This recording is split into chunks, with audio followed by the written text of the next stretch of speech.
So you wrote for the Green Arrow Black Canary comic book. How is it different writing the comic book incarnations versus writing the TV versions? Well, you get paid a lot more to write the TV version.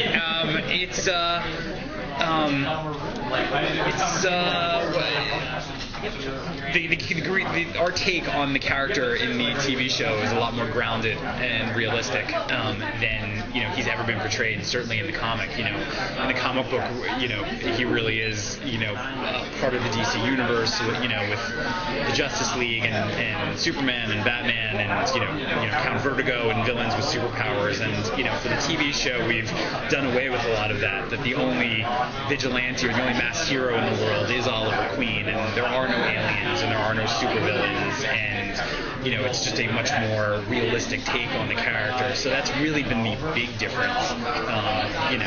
Writing is writing, and storytelling is storytelling, and whether it's TV or comics, you always want to tell the most emotional, most exciting story you can, but it's really our take on the character that's the big difference.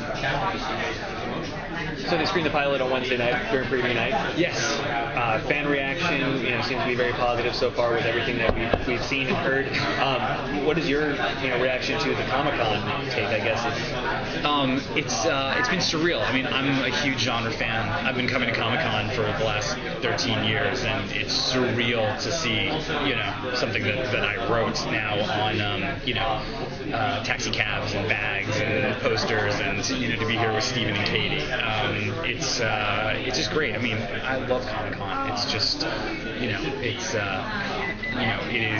it's Christmas for people like me and you. And to be contributing to that, and to see people be excited for Arrow, especially in the summer where there are so many exciting things between the Dark Knight and the Avengers, and to hear people excited for us too, just it's really special. When the project was first announced, there was some talk about the fact that this was being done so soon after Smallville had Green Arrow. Was there a conscious decision on your part to kind of separate the character as much as possible from what we did see on Smallville, or is that never really crossing your mind?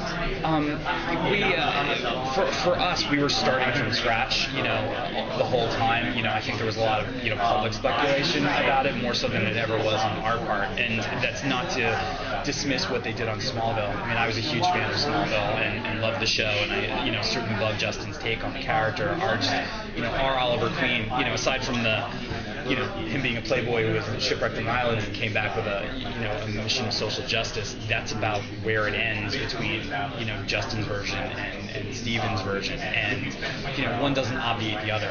Justin's version is there for people to enjoy, but we wanted to do something where you could come to it clean, where you didn't need the Smallville connection, and hopefully the people who enjoyed the character in Smallville will give us a chance.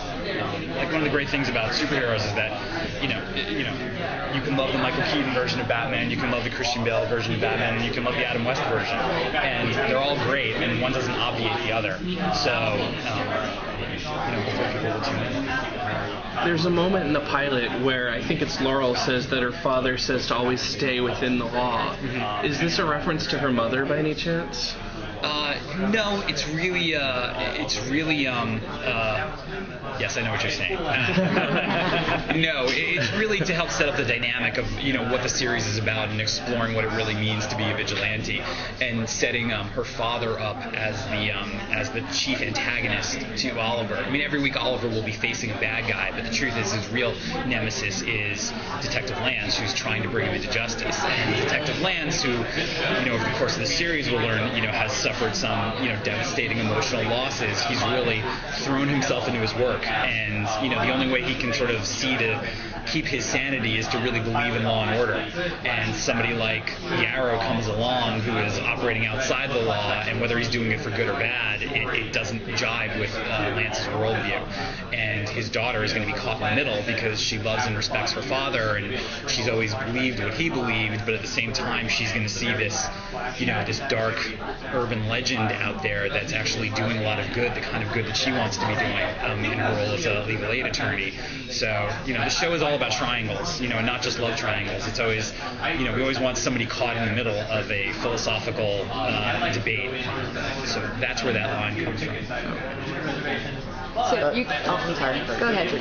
Well, David mentioned how other characters in the DCU going to be appearing, but as sort of normal folks. Some rumors of which ones are there. You've written for DC Comics. You wrote Batman. Bruce Wayne was. You wrote some Batman, didn't you? And, I did. Yeah, and Bruce Wayne was rumored to go in Smallville, and then I've heard a rumor about Arrow. Might he make an appearance? I don't see that happening anytime soon. One of the great things about DC and the DC universe is that there are a lot of characters there, and we don't want to do anything that's going to outshine Oliver, because he really is the main focus. But what's fun for us is there are plenty of characters in the DC universe that are sort of like huge fan favorites, and we're looking forward to whether they were associated with Green Arrow or not, and we're looking forward to introducing them on the show. There are going to be a few announcements today, but if you see the pilot, there's an image early on that's a fairly big indicator of where we're going with one of the characters, and that individual will for sure be making an appearance. So I know that you guys haven't started shooting yet, but have you started writing? Yes, we've written the second and third episodes. Is there anything you can tease from those? They're really good.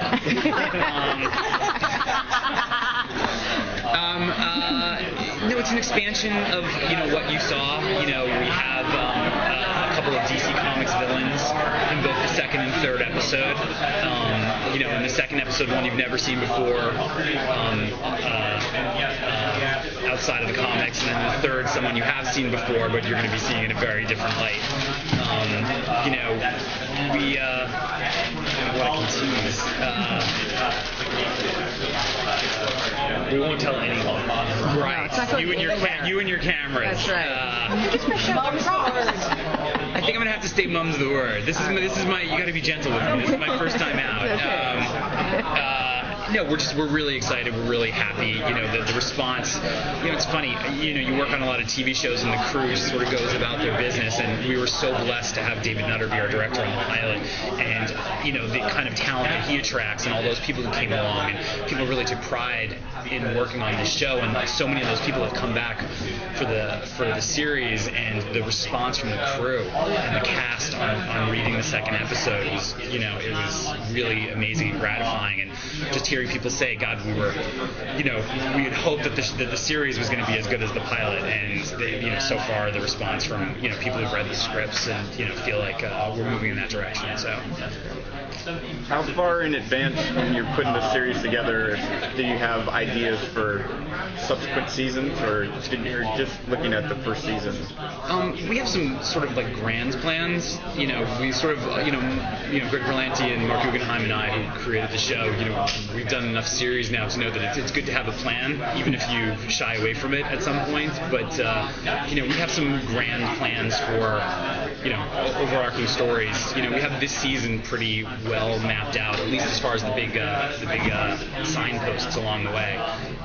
There's the mid-season finale. There's leading up to the season finale. One of the good things I think about this show, and one of the things we sort of learned from the Dark Knight movies is to put it all out there. We could always think of another story. So I think fans will be excited to see that this series is not we pressed the pedal down on the pilot and we're never taking it off. So I think by the end of the season, hopefully people will say, well, how are they going to do this again next year? How many episodes this season? We have the network order 12 so far. So, hopefully fans will tune in and we'll get the back 9 and go for it. In scoping of the season so far, are you having any difficulties trying to balance the mythology thread versus the episode moving the storylines, or is it some episodes that are much heavier with mythology so far that you're finding, or is the balance going okay? I think the balance is going okay. One of the things we designed in the series is that there are flashbacks in every episode, and they're in chronological order. So just having that has sort of given all the episodes a spine, and having that flashback story speak to the present day story. Again, we're huge genre fans.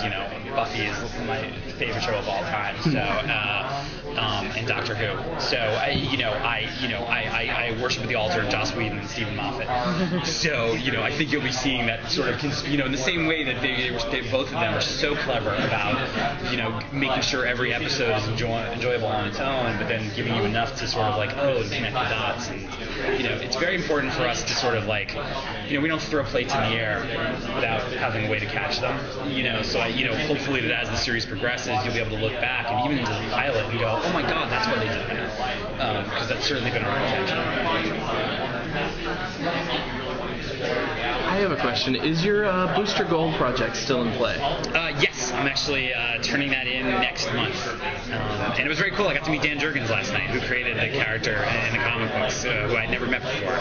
So I spent a lot of time explaining to him what a fan I was, so he didn't think I was some random gun for hire who was going to ruin his baby. Are we going to continue to have Arrow tie-in comics like the one that's been given out at Comic-Con?